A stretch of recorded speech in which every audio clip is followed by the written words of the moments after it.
I'm Abigail Mitchell, 36 years old, and last Tuesday I sat in the back row of courtroom 7 watching my sister Diane's fraud trial unfold. For years, my family told everyone I was the failure, the disappointing daughter with the government job.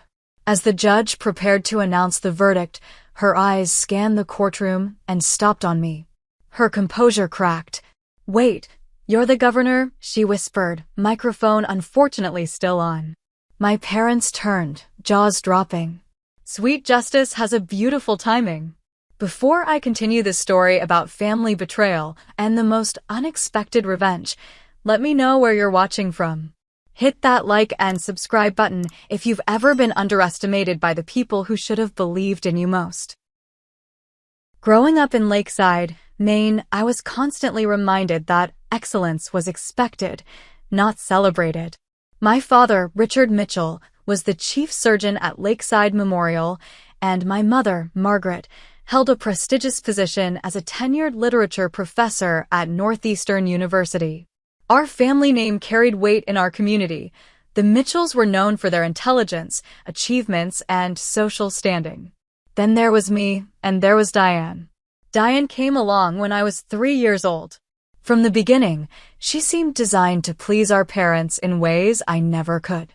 She was the beautiful baby who rarely cried, the toddler who spoke in full sentences early, the elementary student whose perfect penmanship and straight-A report cards were displayed prominently on our refrigerator.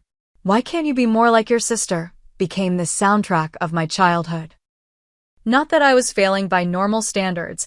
I maintained B+ averages, participated in debate club, and volunteered at the local animal shelter. But in the Mitchell household, second place might as well have been last. "Abigail has potential," my 4th grade teacher told my parents during a conference. "She thinks differently, more creatively. She sees connections others miss." Later that night, I overheard my mother's assessment. "Different isn't what gets you into Harvard." While Diane excelled at memorization and standardized tests, I was drawn to community issues and local politics. At 12, I organized a petition to save the historic downtown library from demolition. I gathered over 500 signatures and presented them at a town meeting. It was cute. My father told his colleagues at a dinner party I was allowed to attend if I helped serve dessert. A little civic-minded project to keep her busy. The library still stands today, partly because of that cute project. The defining moment came when I was 14. A new girl, Heather Larson, transferred to our school mid-year. Her clothes were second-hand, her lunch often just a sandwich, and a group of popular girls targeted her mercilessly. One day in the cafeteria, I found them surrounding Heather, who was in tears as they mocked her worn-out shoes. I still remember stepping between them, my voice surprisingly steady. "That's enough." One of the girls, ironically the daughter of my father's hospital colleague, sneered. "What are you going to do about it, Mitchell?" "I'm going to sit with Heather every day. And I'm going to make sure Principal Warner knows exactly who's responsible if this continues." That afternoon, Diane found me walking home alone. "Mom and Dad are going to be so mad. The Hendersons are coming to dinner next week, and now it'll be awkward because you threatened Kimberly." "I didn't threaten anyone," I said. "I just did what was right." Diane shook her head. "Being right doesn't matter if you make enemies of the right people. That's what Mom always says." At dinner that night, when I tried explaining what happened, my mother sighed heavily. "Abigail, there are smarter ways to handle these situations." Diane would have found a diplomatic solution. Diane nodded solemnly, the perfect daughter agreeing with the perfect wisdom. That night, I cried myself to sleep, not understanding why standing up for someone could be wrong. It was my first real lesson that in my family, appearances and connections mattered more than principles. Despite this, I continued pursuing my interests in community service and local government. I started a civics club at school, volunteered for a state senate campaign, and wrote an award-winning essay on municipal governance that was published in the local paper. My parents barely noticed. The essay hung on our refrigerator for exactly 2 days before being replaced by Diane's acceptance letter to a prestigious summer program at Yale. Politics is for people who can't do real work, my father said dismissively when I mentioned wanting to study political science. Doctors, lawyers, professors, those are real careers with real impact. The irony that our town mayor had appointed my father to the hospital board, a political connection that boosted his career, seemed entirely lost on him. By the time I was preparing for college, the pattern was set. I was the family disappointment before I'd even had a chance to truly fail at anything. When college acceptance letters arrived, Diane and I gathered with our parents in the living room. My hands trembled slightly as I opened mine first. Cornell, Georgetown, and Dartmouth had all said yes, along with the University of Maine's honors program with a partial scholarship. Well, my mother prompted, barely containing her impatience. I shared the results, saving the scholarship for last, feeling a rare spark of hope that they might be proud. My father nodded curtly. Decent options. Let's see what Diane got. Diane, still a junior, had received early acceptance to a special summer scholars program at Princeton. My acceptances were immediately forgotten in the flurry of congratulations and champagne for my sister. Later that night, my father came to my room. Your mother and I have discussed finances. We can support Diane through Princeton and likely law school after. For you. He cleared his throat. We think the in-state option makes the most sense. I understood the subtext. They were betting on the child they thought would bring greater returns. The scholarship helps, I said quietly. Yes, well, good thing you got it. That fall, I enrolled at the University of Maine while my parents took Diane on college tours across the Ivy League. I declared a double major in political science and public administration, determined to forge my own path. During my sophomore year, I met Professor Eleanor Reynolds, a former state senator who taught public policy. After I earned the highest grade on a challenging policy analysis, she asked me to stay after class. You have a gift for seeing the big picture, she said. Most students get lost in details or theory, but you understand how policy affects real people. For the first time, someone saw my different way of thinking as a strength, not a failure to conform.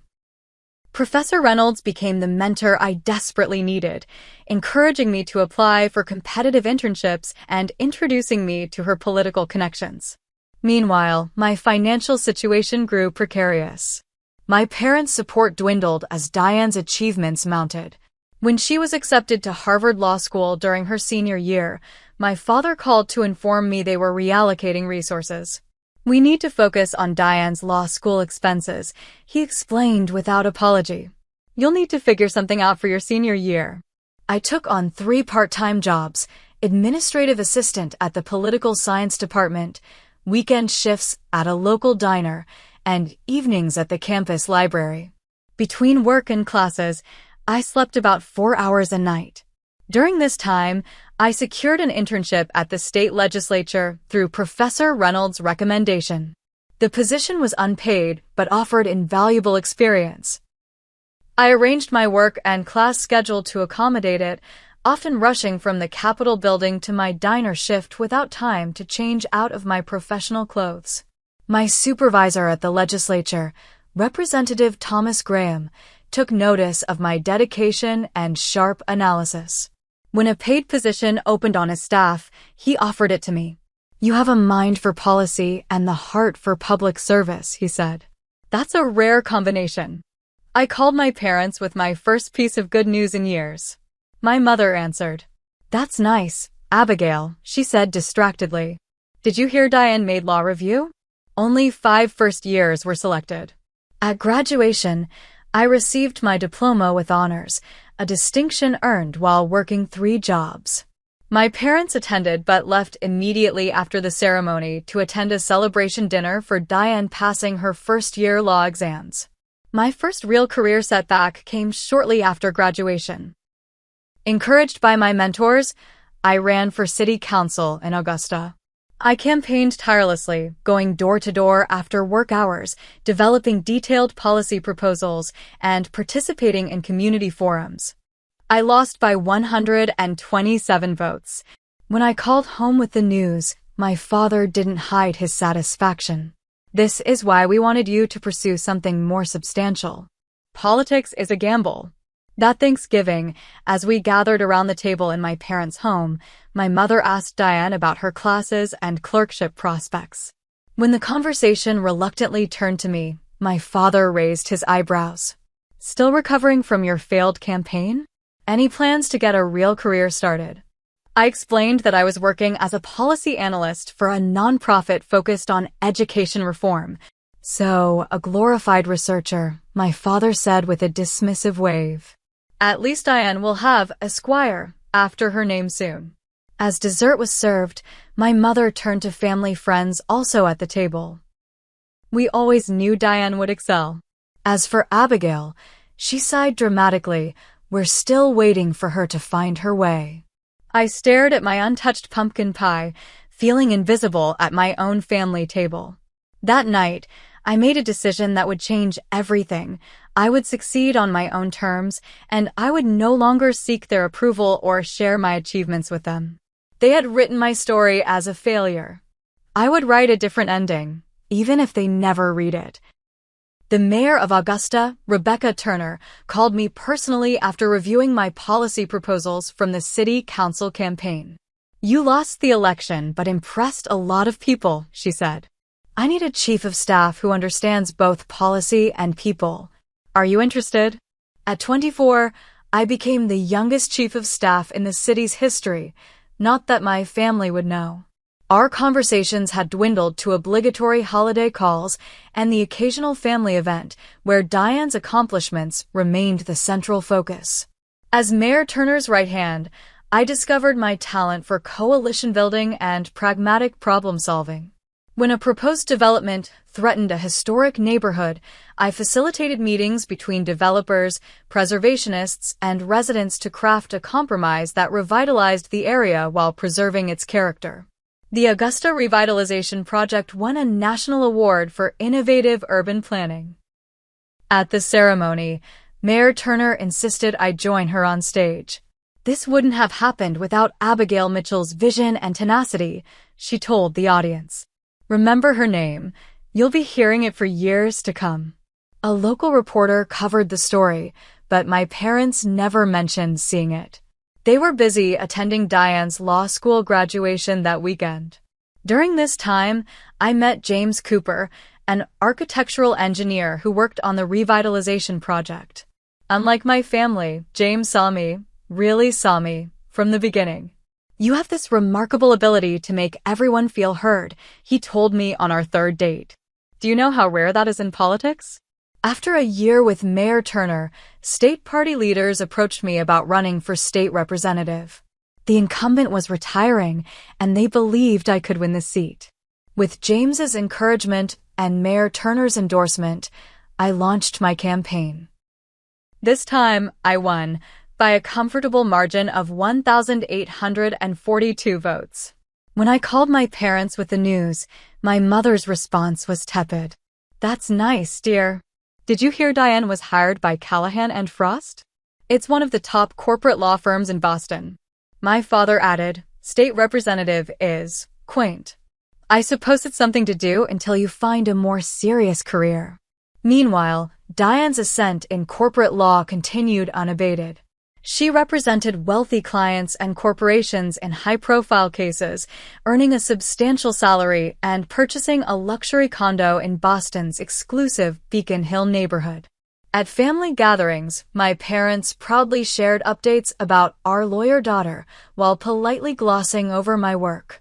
If asked directly, my mother would say, Abigail does something in government, as if I filed paperwork in a basement somewhere. In the state legislature, I built a reputation as an effective lawmaker who could work across party lines. I sponsored bills on education funding, environmental protection, and government transparency that garnered bipartisan support. During my second term, I was appointed chair of the Budget Committee, a powerful position rarely given to someone so junior. I worked 18-hour days during budget season, meticulously reviewing expenditures and finding innovative solutions to funding gaps. The governor praised our committee's work as the most transparent and balanced budget process in a decade. The resulting budget passed with unprecedented support and protected vital services without raising taxes. When Lieutenant Governor Marcus Reed saw me in action during budget negotiations, he took notice. After a particularly effective presentation where I defended funding for rural healthcare initiatives, he approached me. "Representative Mitchell, I need someone with your skills on my team," he said. "My policy director is retiring, and I want you to consider the position." The role would place me at the center of state government, with significant influence over the administration's policy agenda. It meant stepping back from my elected position, but the opportunity to effect change on a larger scale was compelling. James and I discussed it over dinner at our favorite restaurant. "You've accomplished so much in the legislature," he said, "but I see how excited you are about this. You'll have a wider impact." "My family will see it as quitting," I said, realizing I still cared about their opinion despite everything.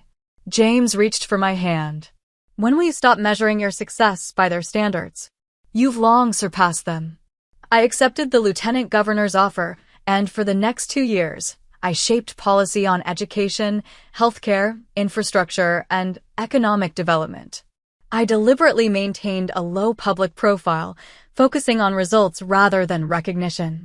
Meanwhile, Diane became a partner at her firm, the youngest in its history. My parents threw an extravagant celebration at their country club, inviting extended family and friends to toast her success. I was invited but couldn't attend due to budget negotiations. When I sent my regrets, my mother replied, "It's just as well. Diane's colleagues might find your government work quaint." What they didn't know, what I never told them, was that I had become one of the most influential figures in state government, with direct access to the governor and responsibility for policies affecting millions of citizens. And soon, events would unfold that would change everything. Lieutenant Governor Reed and I were reviewing education funding proposals when his assistant burst into the room. "Sir, you need to turn on the news." Breaking news alerts showed catastrophic flooding across the western part of our state. 3 dams had failed after unprecedented rainfall, and entire communities were underwater. The death toll was rising. Governor Harrison was overseas on a trade mission, making Reed the acting governor. He looked at me, his face grave. "Abby, I need you to coordinate our emergency response. You know the agencies, the resources, the people." For the next 72 hours, I barely slept, orchestrating rescue operations, emergency sheltering, and resource deployment. I worked directly with FEMA, the National Guard, and local officials, establishing a command center in the capital. When communications failed in the hardest-hit areas, I convinced a major telecom company to deploy emergency equipment. When evacuation routes were cut off, I found helicopter owners willing to volunteer their aircraft and pilots. On the 3rd day, Lieutenant Governor Reed joined me at a press conference to update the public. Exhausted but focused, I presented detailed information about rescue efforts, available resources, and next steps. Afterward, Reed pulled me aside. "You've done remarkable work, Abby. People are noticing." I didn't realize how true that was until a week later, when public approval ratings showed Reed's handling of the crisis at 78%, unprecedented numbers. Though I'd stayed largely behind the scenes, those in government circles knew who had orchestrated the effective response. 6 months later, as we were still managing recovery efforts, Lieutenant Governor Reed collapsed during a public event. The diagnosis, a massive heart attack. Though he survived, his doctors advised against returning to the stresses of office. In the interim, I became the de facto lieutenant governor, handling Reed's responsibilities while maintaining my policy director role. Governor Harrison, recognizing my capabilities, increasingly relied on me for critical decisions. When Reed officially resigned 3 months later, many expected the governor to appoint me as his replacement. Instead, he chose a longtime party donor, a decision that disappointed many in government who had seen my work firsthand. The governor pulled me aside after the announcement. "This isn't a reflection on you, Abby. It's politics. But your time is coming." He was right, though not in the way either of us expected. 6 months before the next election, Governor Harrison announced he wouldn't seek another term, throwing the race wide open. Party leaders approached me about running. "You've got the experience, the track record, and people trust you after the flood response," the party chair said. "You're our strongest candidate." The primary would be challenging. I would face the appointed lieutenant governor and 2 senior state senators. All had more name recognition and fundraising connections than I did. When I told James the first was considering running, he didn't hesitate. "You'd be an exceptional governor. The question is whether you want it." Did I? The role would thrust me into public attention in a way I'd avoided. My methodical, behind-the-scenes approach to governance would be challenged by the political theater of a gubernatorial campaign. Yet the opportunity to lead, to implement the policies I believed in, was compelling. I entered the race quietly, with a small announcement at a community center in the flood-ravaged town of Westbrook, where I'd spent weeks coordinating recovery efforts. My campaign focused on substance over spectacle. While my opponents held lavish fundraisers, I hosted policy forums. While they ran attack ads, I published detailed proposals on economic development, education reform, and disaster preparedness. I invited my family to my campaign launch. They didn't come. My mother called the next day. "We saw you're running for governor," she said, her tone suggesting I'd announced a plan to join the circus. "Isn't that ambitious?" Diane just won a massive settlement for her corporate client. 7 figures. The primary was closer than expected. I won by just 4,327 votes, setting up a general election against a well-funded incumbent from the opposing party. Throughout the campaign, my family remained conspicuously absent. They didn't donate, volunteer, attend events, or even put a yard sign in front of their home. When a local reporter asked about my family support, I deflected with practiced ease. "I'm focused on earning the support of all families in our state." Election night arrived with polls showing a dead heat. James and I watched results with my campaign team, the room tense as counties reported. Around midnight, my opponent called to concede. I had won by just under 2 percentage points. As governor-elect, I made a deliberate choice about my public image. Unlike many politicians who sought maximum visibility, I maintained a low profile, focusing on the work rather than personal promotion. My official portrait was professional but understated, and I limited television appearances to essential communications. This approach earned criticism from political consultants, but aligned with my governing philosophy: substance over spectacle, results over recognition. My inauguration was attended by thousands of citizens, former colleagues, and political figures. My parents sent a generic congratulations card with a gift shop pen set. Diane didn't acknowledge it at all. As I took the oath of office, I looked out at the crowd and spotted James, Professor Reynolds, Mayor Turner, and others who had believed in me when my own family hadn't.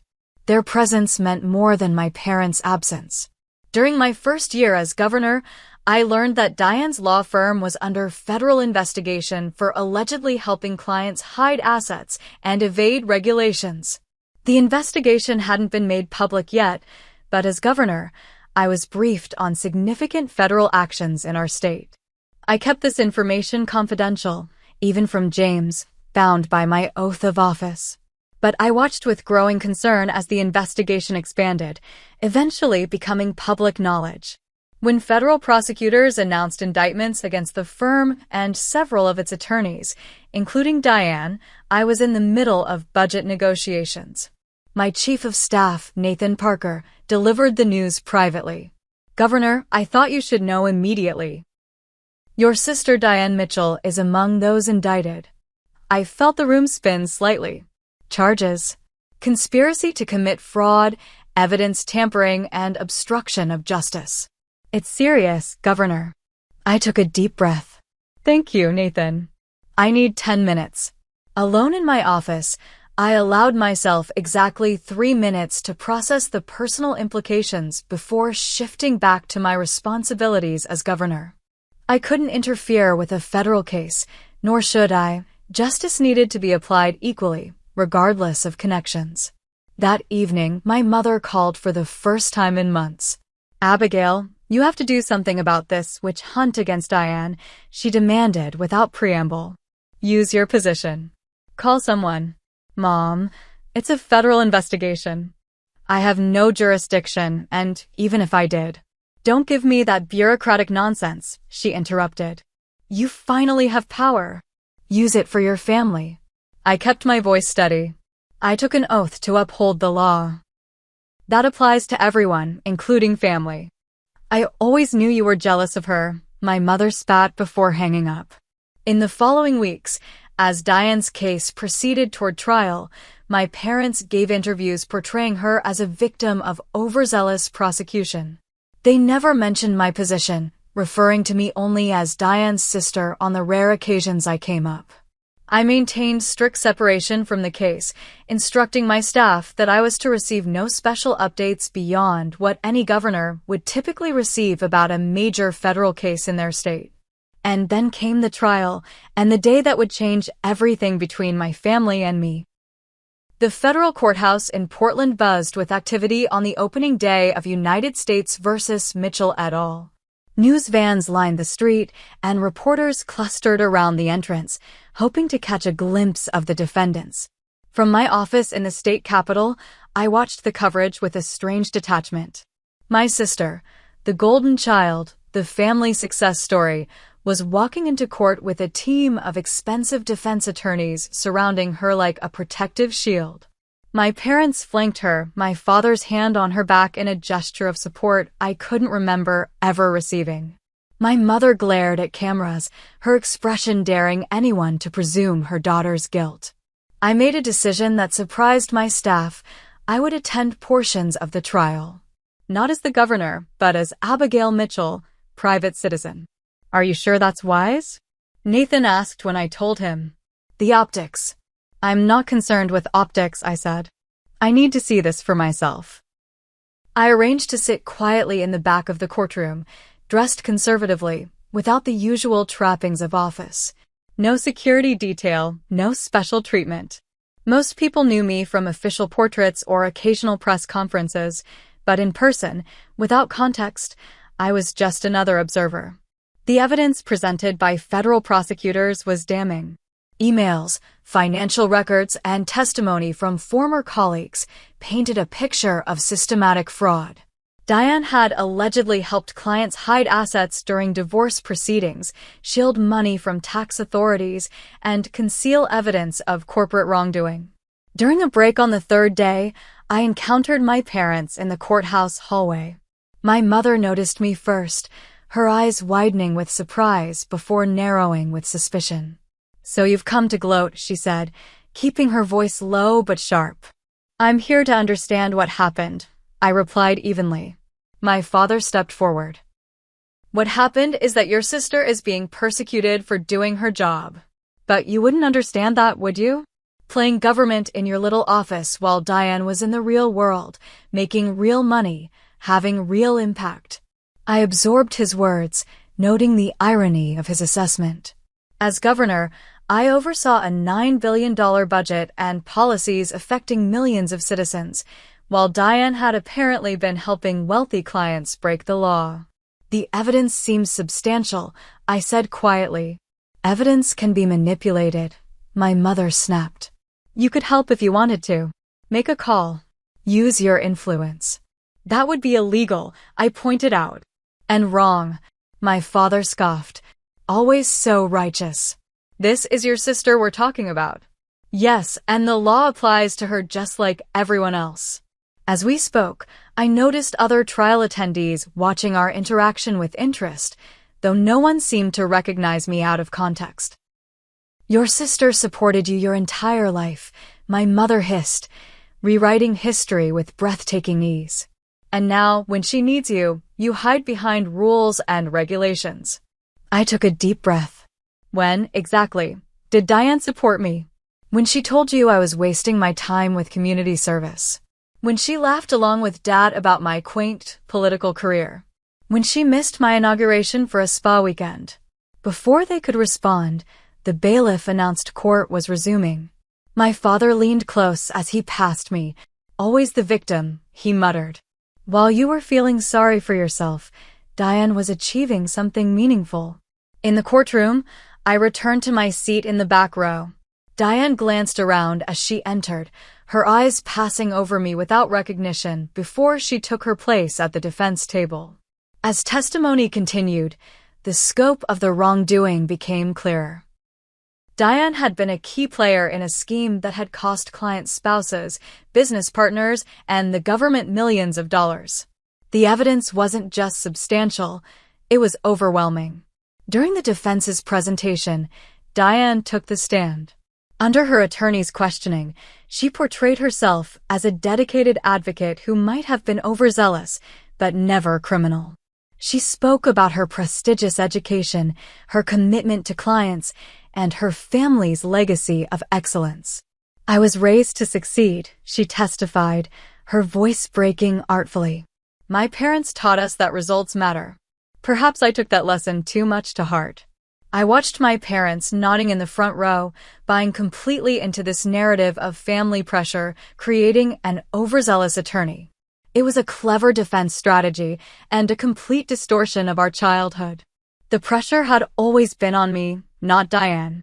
She had been praised and celebrated while I was criticized and dismissed. On cross-examination, the prosecutor methodically dismantled Diane's defense. He presented email after email showing she knew exactly what she was doing. In one particularly damaging exchange, Diane had written to a colleague, "Client needs this money to disappear before the wife's attorneys find it. The usual offshore route should work." By the trial's final day, Diane's confidence had visibly eroded. My parents looked drawn and worried. I continued sitting quietly in the back, observing the family dynamics I'd been entangled in my entire life. During a lunch break, I overheard my mother speaking to a family friend in the hallway. "It's so unfair," she lamented. "Diane has done everything right her entire life. Meanwhile, her sister is somewhere pushing papers in some government office, completely useless to us in this situation." I slipped away before she could see me, returning to the courtroom for closing arguments. The jury deliberated for just 6 hours before reaching a verdict. As they filed back in, I studied Diane's face. For the first time in her life, she looked genuinely afraid. "On the count of conspiracy to commit fraud, how do you find?" "Guilty." "On the count of evidence tampering, how do you find?" "Guilty." "On the count of obstruction of justice, how do you find?" "Guilty." My mother gasped audibly. My father's shoulders slumped. Diane stood perfectly still, as if movement might shatter her completely. The judge announced sentencing would occur in 3 weeks and adjourned the court. As people began filing out, I remained seated, processing the moment. My sister, the golden child, the favorite, the success story, was now a convicted felon facing years in prison. I felt no satisfaction, only a profound sadness for all of us, for the family we could have been if love hadn't been conditioned on achievement, if support hadn't been reserved for only one child. As the courtroom emptied, I finally stood to leave. And that's when everything changed. The sentencing hearing began promptly at 9 a.m. 3 weeks later. I arrived early, taking my usual seat in the back row. The courtroom was even more crowded than during the trial, filled with reporters, legal observers, and curious citizens. My parents entered with Diane, all three dressed in somber colors. Diane's normally perfect appearance showed signs of strain, her complexion pallid, her movements stiff. They sat in the front row without glancing around the courtroom. As we waited for proceedings to begin, I overheard my parents whispering. "This judge better show some leniency," my father muttered. "Diane deserves consideration for her standing in the community." My mother nodded. Unlike some people in this family, Diane has actually contributed something to society. I absorbed the familiar sting of their dismissal, marveling at how, even now, they maintained the fiction of Diane's superiority. Judge Evelyn Montgomery entered, and the bailiff called the court to order. She was known for her fair but firm sentencing, having served on the federal bench for 15 years after a distinguished career as a prosecutor. Before we proceed with sentencing in the case of United States v. Mitchell, Judge Montgomery began, I want to address some matters raised in the pre-sentencing report and character statements. She looked directly at Diane. Ms. Mitchell, your defense team has emphasized your standing in the community and family background as mitigating factors. They note your prestigious education and professional accomplishments. The judge paused, reviewing documents before her. However, the nature of the crimes committed suggests a belief that you were somehow above the law, that rules applying to others didn't apply to you. Diane shifted uncomfortably in her seat. The evidence presented at trial showed not a momentary lapse in judgment, but a sustained pattern of deliberate wrongdoing that harmed multiple parties and undermined the justice system itself. My parents exchanged worried glances. Judge Montgomery continued reviewing the case details and sentencing guidelines.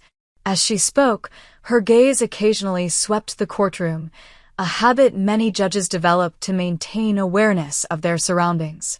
During one such scan, her eyes passed over me, then snapped back with sudden recognition.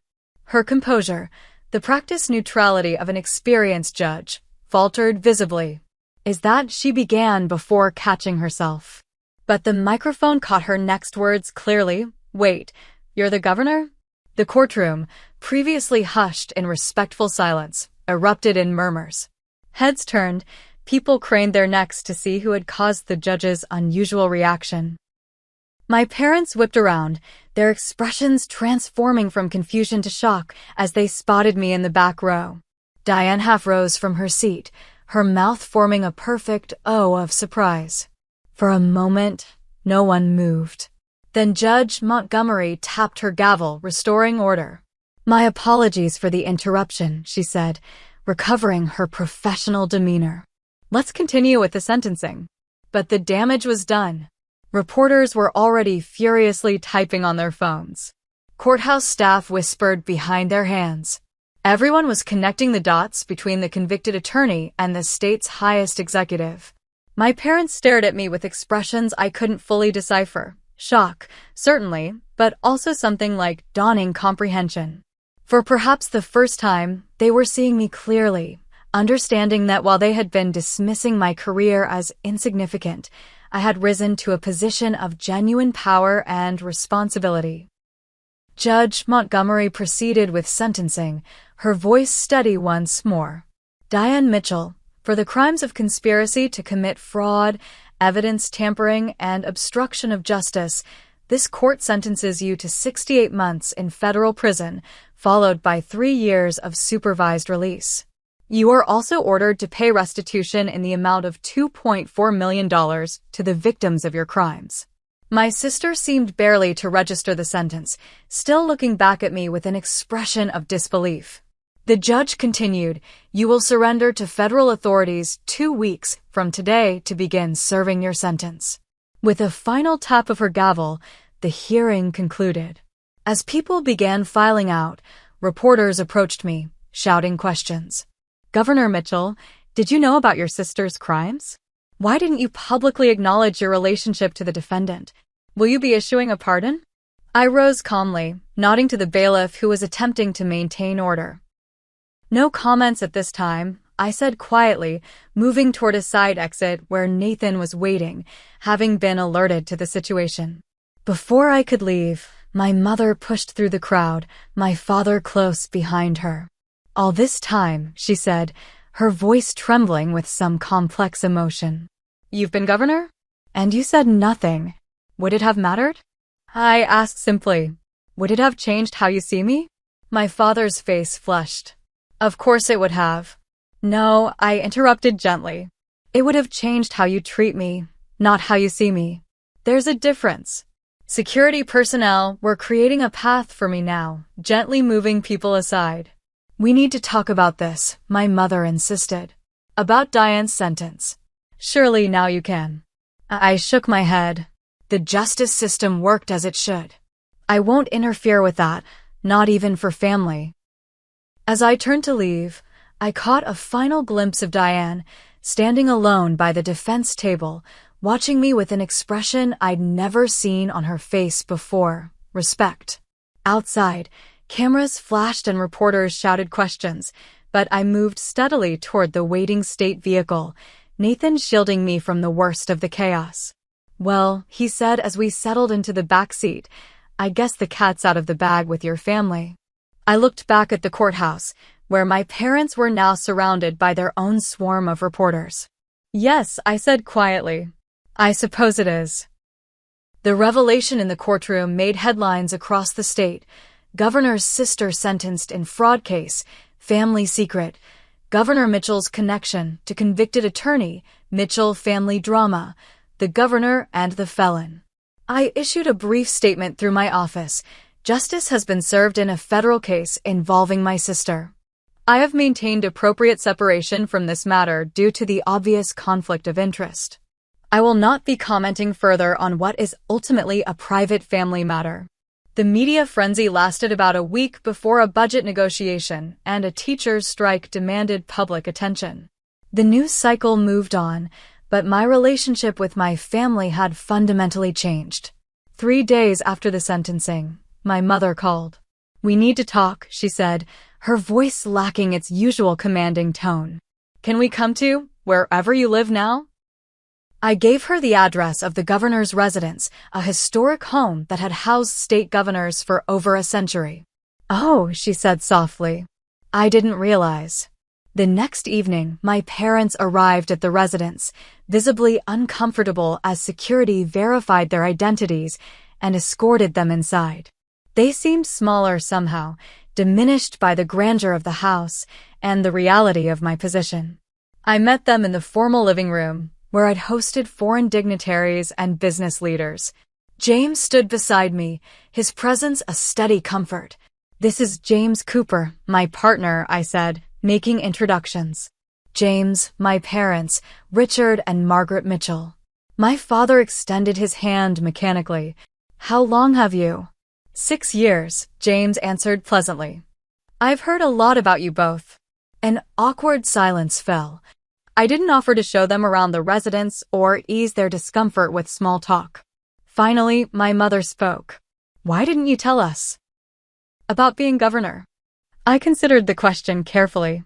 Would you have believed me? Or would you have found some way to diminish it, to explain why it wasn't really an achievement? "That's not fair," my father protested weakly. "Isn't it?" I gestured for them to sit. "When I was elected to the state legislature, you called it quaint. When I became budget chair, you didn't even acknowledge it. At what point would my accomplishments have been enough for you to see me as successful?" My mother's eyes filled with tears, genuine ones, not the performative emotion she typically deployed. "We always wanted what was best for you."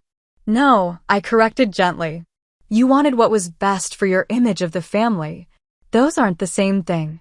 My father shifted uncomfortably. "We need to discuss Diane's situation. Surely now you understand that family should come first."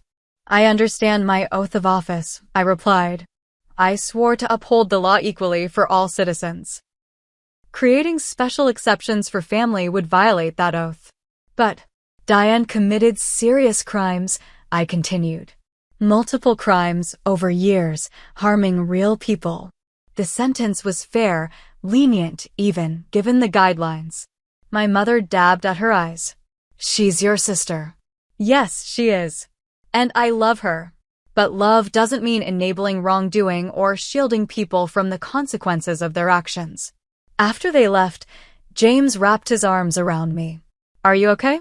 "I think so," I said, surprised to find it was true. For the first time, I spoke to them as equals. As adults, not as the disappointing daughter seeking approval. 2 days before Diane was scheduled to report to prison, she asked to see me. We met at a quiet cafe outside the city, away from reporters and curious onlookers. She looked different, humbled, perhaps. The polished corporate attorney veneer had cracked, revealing something more human beneath. "I almost didn't recognize you in court," she said after we'd ordered coffee. "You've changed." "Not really," I replied. "I'm the same person I've always been. You just never saw me clearly." She nodded slowly. "Mom and Dad are struggling with everything. Your position, my conviction. It's like their whole worldview collapsed. They created a narrative where you were the success story and I was the disappointment," I said. Reality didn't cooperate with that narrative. Diane stared into her coffee. I bought into it too. Their version of success: prestigious degrees, high salary, social status. I never questioned whether that was actually making me happy. "And was it?" I asked. She laughed humorlessly. "I'm going to prison tomorrow. What do you think?" We sat in silence for a moment before she spoke again. "I read about your flood response and your education reform bill, the profiles of you in office. You've done remarkable things." Coming from Diane, this acknowledgement felt monumental. "I'm sorry," she said suddenly, "for how I treated you, for believing I was somehow better because I followed the path they laid out." I reached across the table and took her hand.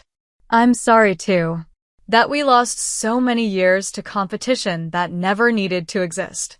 Will you?" She hesitated. "Will you write to me while I'm inside?" "Of course," I promised.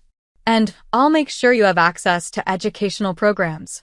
The corrections system should be about rehabilitation, not just punishment." She smiled wryly. "Governor Mitchell taking a personal interest in prison reform?" "Just a sister keeping in touch," I corrected.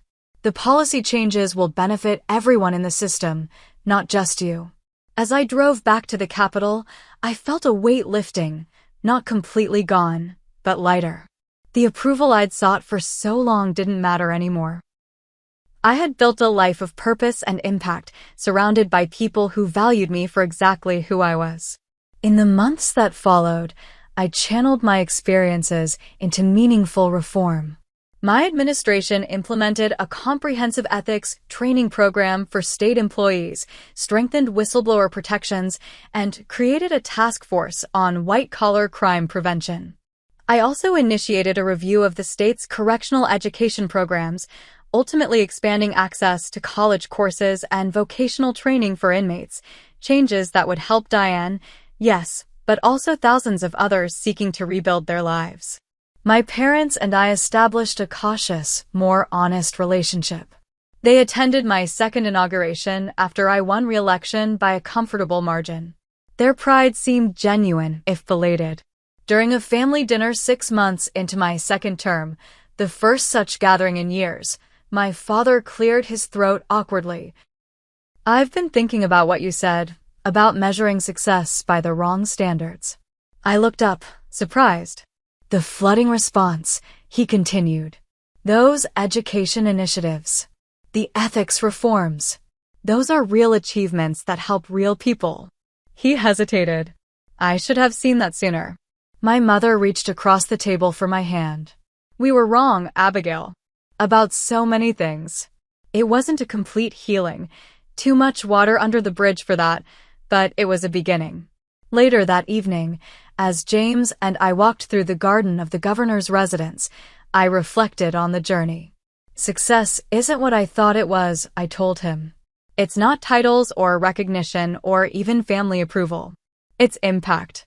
It's knowing your work matters." He smiled. "You figured that out long before they did." "I had help," I said, squeezing his hand. "From people who saw me clearly from the beginning." As I finish sharing the story with you all, I wonder, how do you define success in your own life?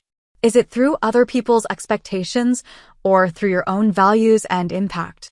Comment below with your thoughts on what true success means to you. If this story resonated with you, please like and subscribe to hear more stories about finding your own path despite others' expectations. And remember, sometimes the people who underestimate you the most are giving you the greatest gift, the freedom to surprise them. Thank you for listening, and I wish you the courage to define success on your own terms.